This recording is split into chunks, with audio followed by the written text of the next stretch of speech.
Hello everyone, good evening everyone.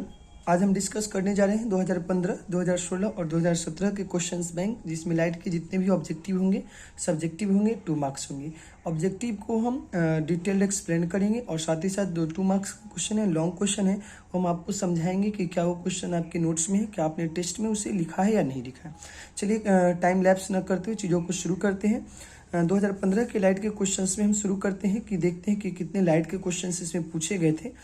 तो आप देख सकते हो क्वेश्चन नंबर 1 से लेकर के अगर 5 की बात करते हैं तो ये सब लाइट के क्वेश्चंस नहीं है। पुनः हम सीधे 6 से लेकर के 10 तक में चलते हैं तो हमें दिख रहा है कि क्वेश्चन नंबर 8 बोलता है कि जब प्रकाश की किरण, क्वेश्चन है कि जब प्रकाश की किरण किसी भी कांच स्लैब में प्रवेश करती है तो इसका तरंग दैर्घ्य। तो देखिए, आपको पता है क्या कि आपको हमने पढ़ाया था तरंग दैर्घ्य mu is equals to C/V, ये भी जानते हैं।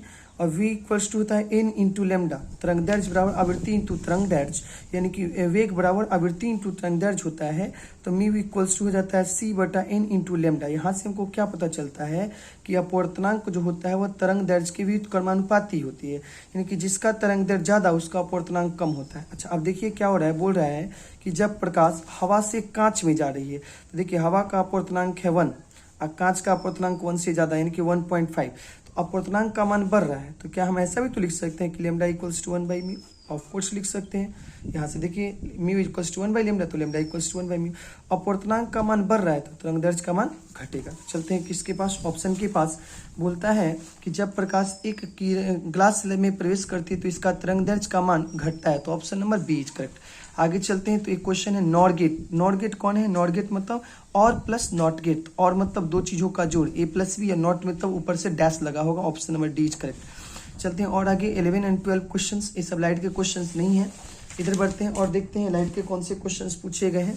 तो देखा जाता है 13 नंबर से लेकर के 15 के बीच लाइट के क्वेश्चंस नहीं है। 16 नंबर खगोलीय दूरदर्शी में अंतिम प्रतिबिंब। तो आपको पता है खगोलीय दूरदर्शी में अंतिम प्रतिबिंब उल्टा होता है और आभासी होता है और बड़ा होता है। तो देखते हैं उल्टा और आभासी मतलब काल्पनिक, तो काल्पनिक तथा उल्टा। Option number C is correct. 16 का ऑप्शन सी करेक्ट है। अब बात करते हैं, इसने बोला है कि यदि दो, यहाँ पर देखा जाए इसमें बोला जा रहा है कि यदि दो समान फोकस दूरी के अभिसारी लेंस को एक दूसरे के संपर्क में रखा जाता है तो फोकस दूरी क्या हो जाएगा। तो यहाँ से हम वेरी सिंपल तरीके से कर सकते हैं। बोला है कि जब दो लेंस को एक दूसरे के टच में रखते हैं तो आपको पता है ये फॉर्मूला क्या, 1/f is equals to 1/f1 plus 1/f2 minus d/f1 into f2 होता है। ओके, और चूंकि दोनों को संपर्क में रखते हैं तो d का मान 0 हो जाता है। तो 1/f is equals to 1/f1 के जगह f और f2 के जगह भी f रख सकते हैं। यहाँ से f कॉमन हो गया तो हो जाएगा 2/f, और यहाँ से जब हम f इक्विवेलेंट निकालेंगे तो देखिए f इक्विवेलेंट का वैल्यू कितना हो गया, तो उल्टा कर दीजिएगा तो f/2 is the correct answer. इसको सब लोग फिर से देख लीजिए।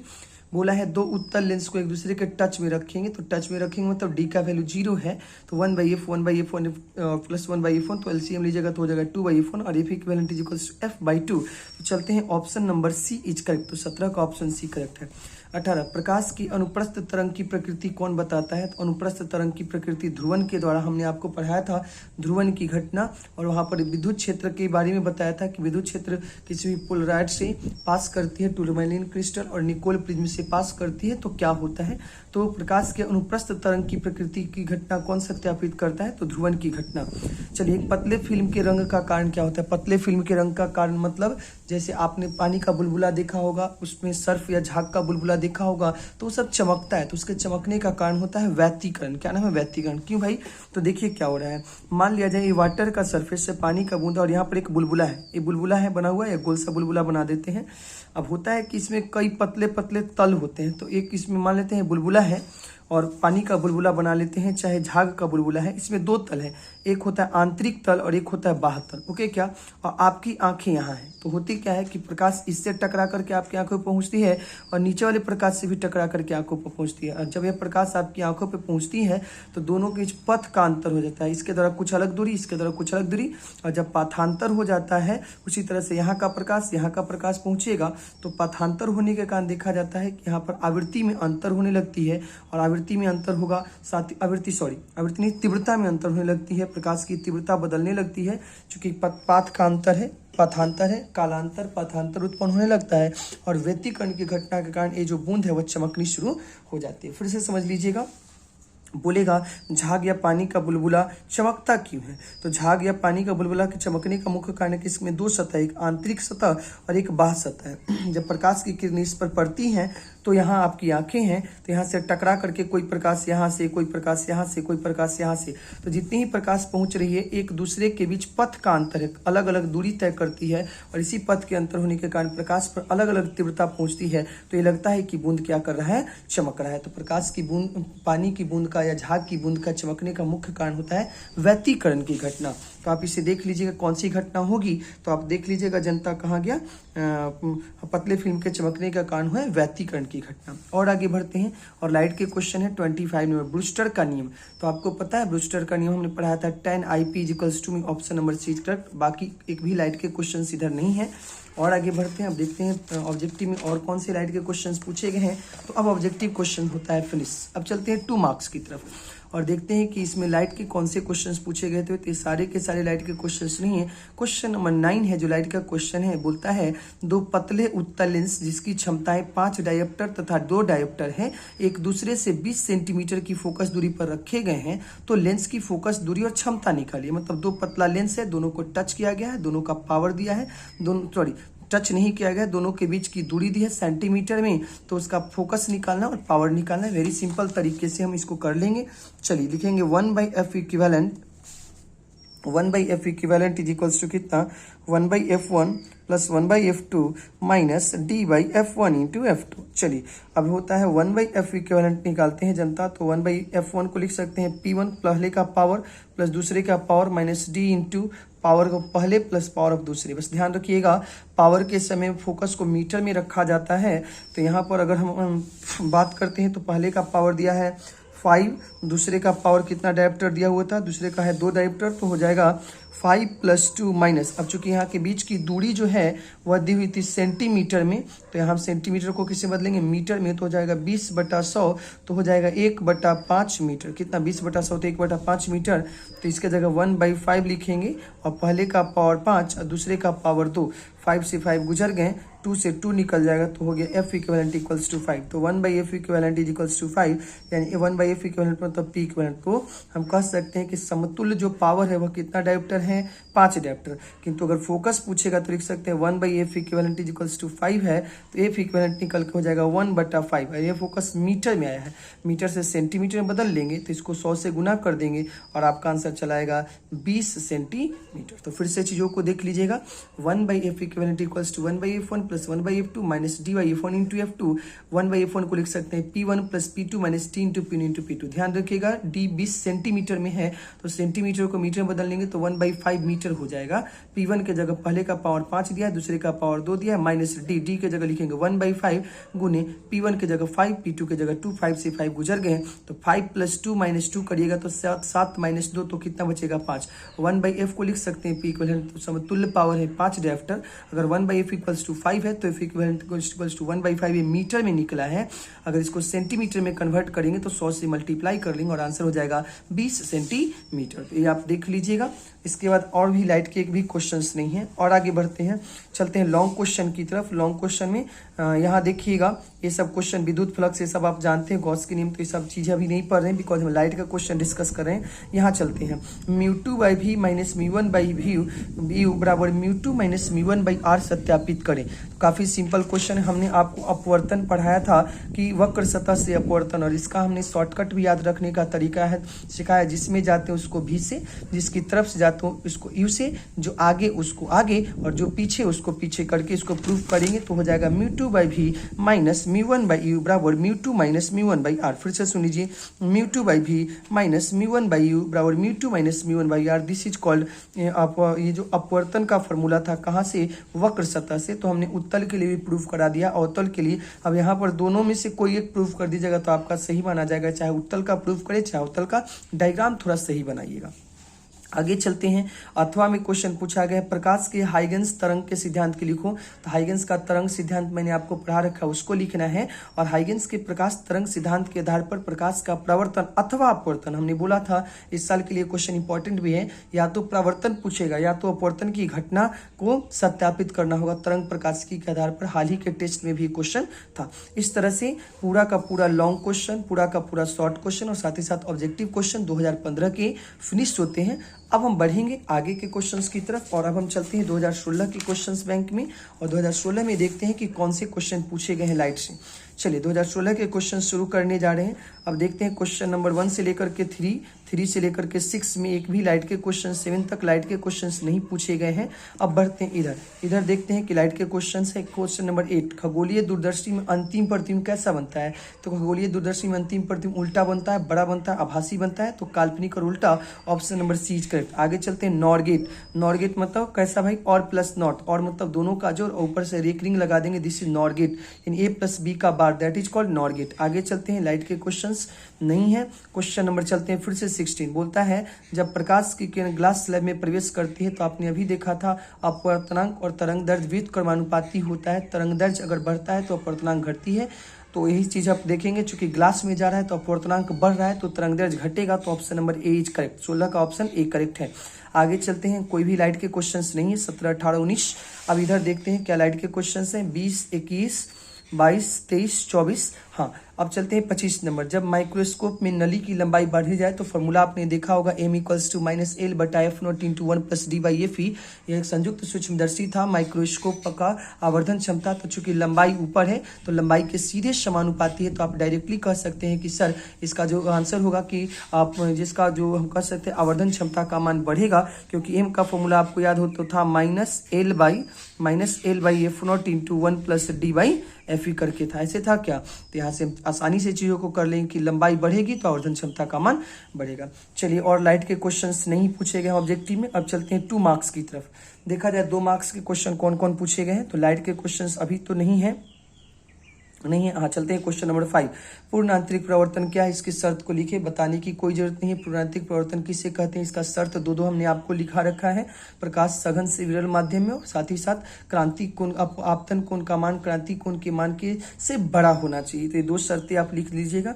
आगे चलते हैं, क्वेश्चन नंबर 7 है एंड गेट और नॉर गेट की सत्यता सारणी। तो सबसे पहले नंद गेट है तो नंद गेट का पिक्चर बनाएंगे, उसका मैथ लिखेंगे, पुनः ट्रूथ टेबल बना देंगे। उसी तरह से एंड गेट है, नॉर गेट है तो नॉर गेट का पिक्चर बनाएंगे, उसका मैथ लिखेंगे y = a + b का बार और उसका एक सत्यता सारणी बना देंगे। क्वेश्चंस काफी सिंपल होते हैं, जो लोग पढ़ चुके हैं उनके लिए काफी आसानी बन जाएंगे।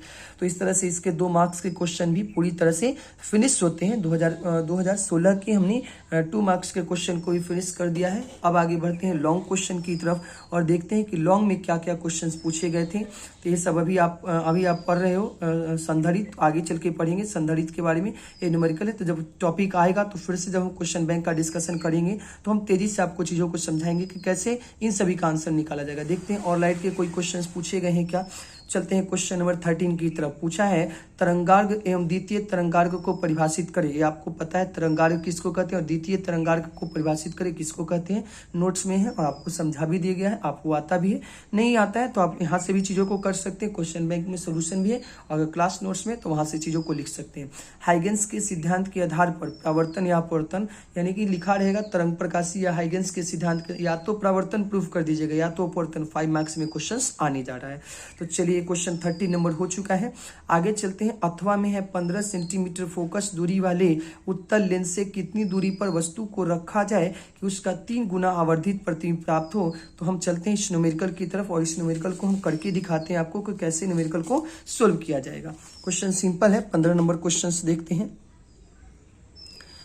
उत्तल लेंस है और बोला है कि आवर्धन क्षमता 3 गुना। तो आपको पता है आवर्धन क्षमता m = हाइट ऑफ इमेज बटा हाइट ऑफ ऑब्जेक्ट, प्रतिबिंब की ऊंचाई बटा वस्तु की ऊंचाई, और 3 लेना है। ओके क्या? अच्छा, एक चीज का और ध्यान रखना है कि हमें नहीं पता है कि प्रतिबिंब वास्तविक बन रहा है कि आभासी। तो हम आवर्धन प्लस में भी ले सकते हैं और आवर्धन को माइनस में भी ले सकते हैं। तो हम 2 केस बनाएंगे। पहला लेंगे क्या, आवर्धन जब लेंगे हम +3, और आवर्धन का एक और फॉर्मूला आपको हमने पढ़ा रखा है v/u, यहाँ से v बराबर निकल गया कितना 3u। ओके क्या? और एक केस बनेगा क्या, तो दूसरा केस बनेगा m बराबर -3 is equals to v by u, और यहाँ से जब v निकालिएगा तो हो जाएगा -3, v निकालने पर कितना हो जाएगा -3। अच्छा अब चलते हैं, फिर से हम फॉर्मूला लगाएंगे, lens formula 1/v minus 1/u is equals to 1/f। आगे बढ़ते हैं तो लिखेंगे क्या कि 1/v के जगह लिख देंगे 3u minus 1/u is equals to 1/f। लघुत्तम ले लीजिएगा तो हो जाएगा 3u, और यहाँ से करोगे तो 1 minus 3 is equals to 1/f, तो हो जाएगा -2/3u minus 2/3 is equals to 1/f। अब चूंकि फोकस दिया हुआ 15 सेंटीमीटर, तो फोकस को जब रखेंगे 15 तो हो जाएगा -2/3u इज इक्वल्स टू 1/15, 3 गुने 5 करोगे और क्रॉस मल्टीप्लाई कीजिएगा तो यहाँ से यू का वैल्यू आएगा -10 centimetre is the correct answer. Cross multiply कर लीजिएगा, 3 × 5 = 15 और 5 ऊपर 2 जाएगा, 5 ऊपर जाएगा तो 5 गुने 2 तो हो जाएगा -10 सेंटीमीटर। कब है, जब आवर्धन प्लस लेते हैं यानी कि प्रतिबिंब आभासी बनता है। अगर बात करते हैं वास्तविक प्रतिबिंब बनता है तो आवर्धन यहाँ पर -3 लेंगे v बाई यू, तो v का वैल्यू 3 हो जाएगा। फिर से लेंस फॉर्मूला लगाएंगे 1/v minus 1/u is equals to 1/f। अब देखिए क्या करने वाले हैं, v के जगह रखेंगे -3u और minus 1/u is equals to 1/f। यहाँ से एलसीएम ले लेंगे तो हो जाएगा 3u, तो यहाँ -1 minus 3 is equals to 1/f, और क्या बचेगा -4/3u is equals to 1/f। अब देखिए क्या दिया, फोकस 15 दिया हुआ है तो रख लीजिए -4/3u इज इक्वल्स टू 1/15, ये 3 × 5 = 15 और क्रॉस मल्टीप्लाई होगा तो u इज इक्वल्स टू हो जाएगा 5 × 4 -20 सेंटीमीटर। तो ये दोनों इसका आंसर हो सकता है। ध्यान रखिए, एक बार फिर से क्वेश्चन को देख लेते हैं। क्वेश्चन कहती है एक लेंस है जिसका आवर्धन 3 गुना प्राप्त करना है प्रतिबिंब की ऊंचाई बटा वस्तु की ऊंचाई। तो चूंकि उत्तल लेंस है तो आवर्धन प्लस में भी हो सकता है, माइनस में भी हो सकता है। तो वास्तविक के लिए माइनस में और आभासी के लिए प्लस में। तो हमने आवर्धन +3 लिया है, तो आवर्धन का फॉर्मूला होता है v बाई यू। यहाँ से v का वैल्यू हो गया, क्रॉस मल्टीप्लाई कीजिएगा 3u और यहाँ से फॉर्मूला लगा दीजिए 1/v माइनस 1/v बराबर 1/f, वैल्यू रखिएगा और यहाँ से सोल्व कीजिएगा और कटवट कीजिएगा तो u का वैल्यू आएगा 10 सेंटीमीटर। उसी तरह से अगर हम लेते हैं m का वैल्यू -3 तो यहाँ हो जाएगा v बाई यू, v का वैल्यू हो जाएगा -3u, 1/v minus 1/u is equals to 1/f। यहाँ से 1/3u minus 1/u is equals to 1/f। चीज़ों को सोल्व कीजिएगा, क्रॉस मल्टीप्लाई कीजिएगा 20 सेंटीमीटर। तो इसका आंसर -10 सेंटीमीटर भी हो सकता है, -20 सेंटीमीटर हो सकता है, दोनों सही है। चीज़ों को कर लीजिएगा। तो चलिए, इस तरह से हमारे 2016 के भी सारे क्वेश्चंस फिनिश हो चुके हैं जो कि लॉन्ग, शॉर्ट और ऑब्जेक्टिव क्वेश्चन थे। अब हम आगे बात करते हैं किसका, तो 2017 के एनुअल क्वेश्चंस को देखते हैं कि 2017 में कौन कौन से क्वेश्चन पूछे गए हैं। चलिए 2017 में हम देखते हैं क्वेश्चन नंबर 1 से क्वेश्चन नंबर 5 तक लाइट के क्वेश्चंस नहीं पूछे गए हैं। अब चलते हैं 5 से लेकर के 10 तक कोई भी क्वेश्चन, 11 तक कोई भी लाइट के क्वेश्चंस नहीं है। क्वेश्चन नंबर 12 निकट दृष्टि दोष, तो 2 अक्षर में 3 अक्षर, 3 अक्षर में 4 अक्षर, तो कौन सा लेंस, अवतल lens, option number B is correct. चलते हैं 12 के बाद यहाँ पर चलते हैं फिर से, कांच से हवा में प्रवेश करने पर क्रांति कोण सबसे कम होगा। तो वेरी सिंपल है, आपको पता है क्या, हमने आपको पढ़ा रखा है। फिर से क्वेश्चन पढ़ लीजिए, कांच से हवा में प्रवेश करते समय प्रकाश का क्रांति कोण सबसे कम कहाँ पर देखने को मिलेगा। तो चूंकि क्रांति कोण बनता भी है जब प्रकाश सघन से विरल में जाती है, तो क्वेश्चन सही है क्योंकि कांच से कहाँ जा रही है, हवा में जा रही है। अब बात करते हैं कि क्वेश्चन कहना क्या चाहता है। तो ये क्वेश्चन कहना चाहता है कि जब प्रकाश एक कांच से, मान लेते हैं कि कांच है और कांच से यहाँ पर हवा में जाना चाहती होगी तो क्या होता होगा। तो सघन से विरल में जाती है तो यहाँ पूर्ण आंतरिक प्रवर्तन का चांस बनता है, प्रकाश उसी माध्यम में लौट सकती है। तो बोलता है क्रांति कोण सबसे ज़्यादा किसका होगा। तो आपको पता है साइन IC आपको पता होगा, क्रांति कोण इज इक्वल्स टू 1/μ। जिसका अपवर्तनांक ज़्यादा उसका क्रांति कोण कम। और अभी पढ़े हैं अपवर्तनांक की इन्वर्सली प्रोपोर्शनल टू लेमडा, यानी कि तरंग दैर्ध्य और अपवर्तनांक उल्टा होता है। यहाँ पर लिख सकते हैं क्या, साइन IC बराबर 1/μ के जगह 1/λ, तो हो जाएगा फॉर्मूला क्या, sine IC is directly proportional to lambda. हमको क्या पता चला कि देखिए तरंग, यहाँ पे क्रांति कोण अपवर्तनांक का उल्टा होता है, अपवर्तनांक जिसका ज़्यादा होगा उसका क्रांति कोण कम होगा। और यहाँ देखिए क्रांति कोण तरंग दैर्ध्य के समानुपाती होता है, जिसका तरंग दैर्ध्य ज़्यादा उसका क्रांति कोण भी ज़्यादा होगा। तो आप देखिए तो कौन कौन रंग है इसमें, फिर से पढ़ लीजिए। कांच से हवा में प्रवेश करता है तो क्रांति कोण सबसे कम पूछा है, तो सबसे ज़्यादा तरंग दैर्ध्य लाल का है तो लाल का क्रांति कोण ज़्यादा होगा। और सबसे कम तरंग दैर्ध्य बैगनी का होता है तो बैगनी का क्रांति कोण भी सबसे कम होगा। और सबसे कम पूछा है क्यों, क्योंकि क्रांति कोण और तरंग दैर्ध्य में सीधा संबंध होता है, जिसका तरंग दैर्ध्य ज़्यादा उसका क्रांति कोण ज़्यादा, जिसका तरंग दैर्ध्य कम उसका क्रांति कोण भी कम होता है। चलते हैं क्वेश्चन नंबर 14, एक पतले प्रिज्म जिसका अपवर्तनांक न्यूनतम विचलन का फॉर्मूला है, सबको पता है μ - 1 × option number B is correct. आगे बढ़ते हैं, अनुप्रस्थ, प्रकाश के अनुप्रस्थ तरंग की प्रकृति। तो बोलता है कि प्रकाश के अनुप्रस्थ तरंग की प्रकृति का पुष्टि कौन करता है, तो ध्रुवन की घटना के द्वारा होता है प्रकाश के अनुप्रस्थ तरंग की प्रकृति। आगे बढ़ते हैं, एक उत्तल लेंस है जिसका अपवर्तनांक 1.5 है, हवा में फोकस दूरी 20 सेंटीमीटर है। इसका एक लेंस है जिसका अपवर्तनांक 1.5 है, जिसका फोकस नाभ्यांतर दिया हुआ है 20 सेंटीमीटर। इसका नाभ्यांतर एक माध्यम है जिसका अपवर्तनांक 1.5। वेरी सिंपल क्वेश्चन, हमने आपको पढ़ा रखा है कि यदि किसी लेंस को एक ऐसे माध्यम में डाला जाए जिसका अपवर्तनांक लेंस के अपवर्तनांक के बराबर होता है तो उसका फोकस अनंत हो जाता है। कई बार क्वेश्चन आया हुआ है, इसको एक्सप्लेन करने की जरूरत है नहीं फिर से। और हम क्या समझने जा रहे हैं कि एक लेंस है जिसका अपवर्तनांक 1.5 है और हवा में 20 सेंटीमीटर फोकस दूरी है। यदि इसको पानी में इसका एक ऐसा माध्यम में डाला गया है जिसका अपवर्तनांक लेंस के अपवर्तनांक के बराबर है तो फोकस क्या हो जाता है, अनंत हो जाता है, पावर क्या होता है, 0 हो जाता है और ऐसा लेंस आपको दिखने वाला नहीं है, लेंस अदृश्य हो जाएगा।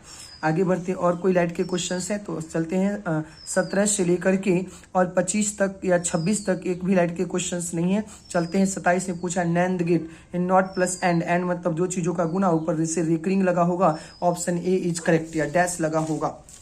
इस तरह से सारे ऑब्जेक्टिव फिनिश होते हैं। यहाँ तो कोई ऑब्जेक्टिव लाइट का अब नहीं था। अब चलते हैं 2 मार्क्स की तरफ, देखते हैं 2 मार्क्स में क्या क्वेश्चन पूछे गए हैं।